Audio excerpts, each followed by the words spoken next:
Hello and welcome to Dark Tower Month for a comic a day, and I'm doing things a little differently this month. We're already about halfway through this run of videos, so by now you should know that this month I'm featuring my partner in crime, Criff.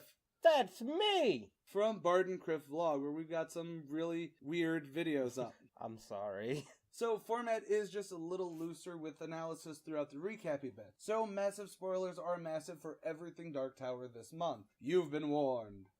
At the firing range, Elaine and Cuthbert speak of the days to come with the banquet and their gun ceremony, but Roland is in no mood for prattle. His great worries are of the enemies he's seen throughout the grapefruit. Yet Elaine and Cuthbert are bickering over the girls they'll be sitting next to at the banquet. Because you know, priorities. They will be their prospective brides, so it is kind of a relatively big thing. And Roland is meant to sit next to Eileen, but Roland stands fast that his heart is already dead, and none shall ever replace Susan Delgado. Because broody teenage angst. Elsewhere, Gabrielle Deschain meets with a spy of Goodman Farson. He gives her a poisoned dagger and the mission to get the grapefruit. And that spy, the new court minstrel, do we ever get his name? No, he's just a minstrel. Okay. Interrupts Court and Vanny, speaking of the riddle contest, and Court and Vanny, leave. However, Court doesn't trust the new minstrel, and he returns with the minstrel changing out the riddles to ones that he knows. Yep. And then we get a cutaway to Charles. You know, the one dude who blew himself up for Stephen and everyone being tortured and killed in the desert. I still know nothing about this man, so I feel nothing for him. On top of the fact that he jumped on a grenade, he should have been dead days ago. So, and again, this brings up, I'm still unsure of the timeline, because Charles was with the other writers, you know, which includes Stephen, as well as Cuthbert and Elaine's dad, but maybe I am just not getting it, like... No, because I don't get it either. It's not just you, unless it's just us.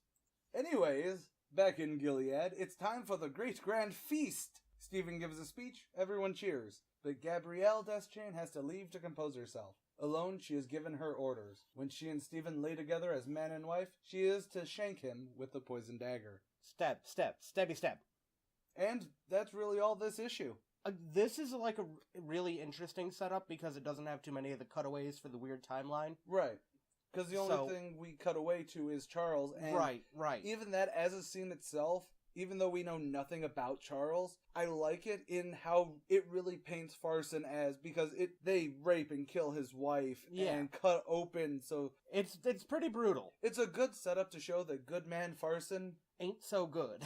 But all in all, for obviously we know because we finished what's coming, this was a beautiful setup for what's about to happen. Oh, definitely. And while it is, there's only 4 overall big scenes, a lot of it is wordy and setting up more than... Right, we get to, get a quick glimpse at Roland's mindset. Yeah, we get to see what's going on with Stephen and... the firing range scene is 10 pages. Yeah, and then we get, a deeper understanding of, what's happening with Gabrielle and... And she, she actually has this really nice melancholy to her that gives her a Shakespearean feel. She doesn't want to be this uber bitch, but at the same time... She has, no choice because of what she's done and who she's done. Oh, yeah. So, come back tomorrow and we finish Treachery.